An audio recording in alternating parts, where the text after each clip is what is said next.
Every Who down in Whoville liked Christmas a lot, but the Grinch, who lived just north of Whoville, did not. The Grinch hated Christmas the whole Christmas season.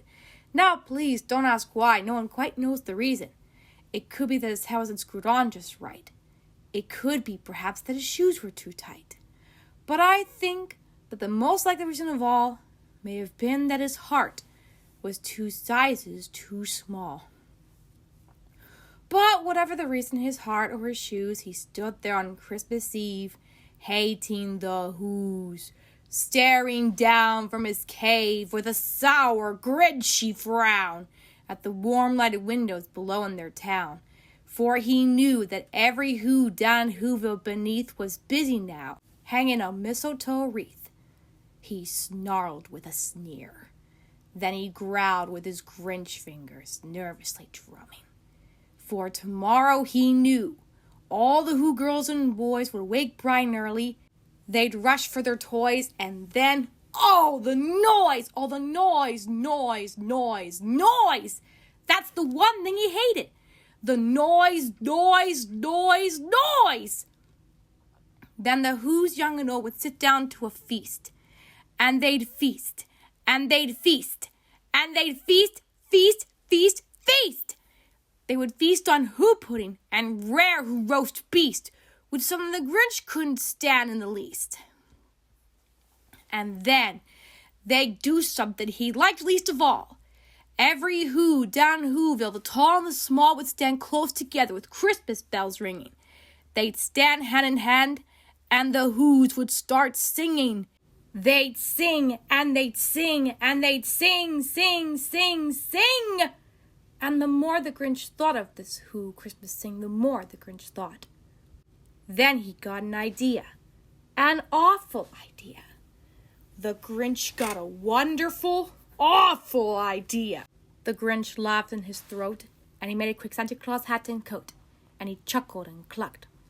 The Grinch looked around, but since reindeer are scarce, there was none to be found. Did that stop the old Grinch? No. The Grinch simply said. So he called his dog Max, and he took some red thread, and he tied a big horn on the top of his head. Then he loaded some bags and some old empty sacks on a ramshackle sleigh, and he hitched up old Max. Then the Grinch said, and the sleigh started down toward the homes where the Who's lay a snooze in their town.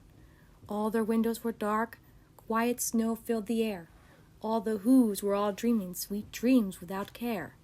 When he came to the first little house on the square, the old Grinchy clawed his, and he climbed to the roof, empty bags in his fist. Then he slid down the chimney, a rather tight pinch, but if Santa could do it, then so could the Grinch. He got stuck only once for a moment or two. Then he stuck his head out of the fireplace flue where the little Who stockings all hung in a row. He grinned. Then he slithered and slunk with a smile most unpleasant around the whole room, and he took every present, pop guns and bicycles, roller skates and drums, checkerboards, tricycles, popcorn and plums, and he stuffed them in the bags. Then the Grinch very nimbly stuffed all the bags one by one up the chimney. Then he slucked to the icebox. He took the Who's feast. He took the Who pudding. He took the roast beast. He cleaned out the icebox as quick as a flash. Why, that Grinch even took their last can of Who hash. Then he stuffed all the food up the chimney with glee.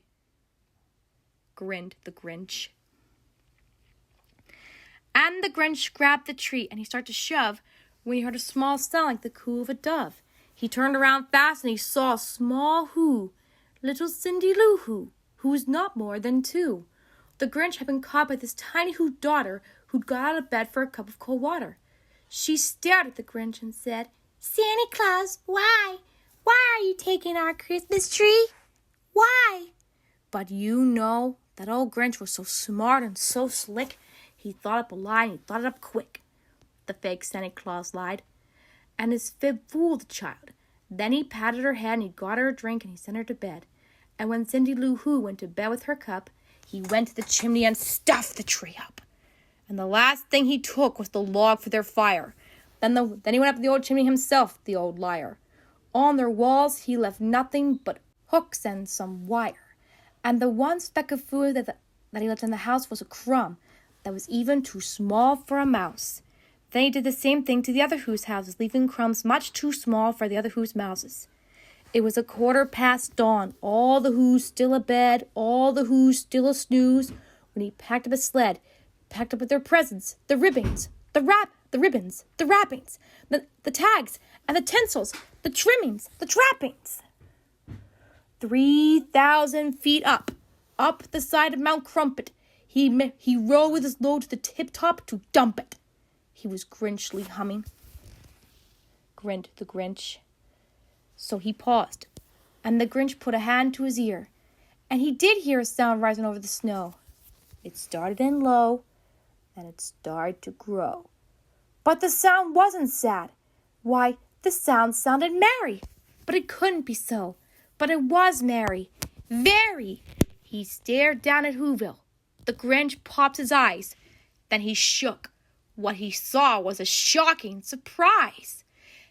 Every Who down in Whoville, the tall and the small, was singing, without any presents at all. He hadn't stopped Christmas from coming. It came. Somehow or other, it came just the same. And the Grinch, with his Grinch feet ice cold in the snow, stood puzzling and puzzling. And he puzzled 3 hours till his puzzler was sore. Then the Grinch thought of something he hadn't before. He thought, and what happened then? Well, in Whoville they say that the Grinch's small heart grew 3 sizes that day. And the minute his heart didn't feel quite so tight, he whizzed with his load through the bright morning light. And he brought back the toys and the food for the feast. And he himself, the Grinch, carved the roast beast.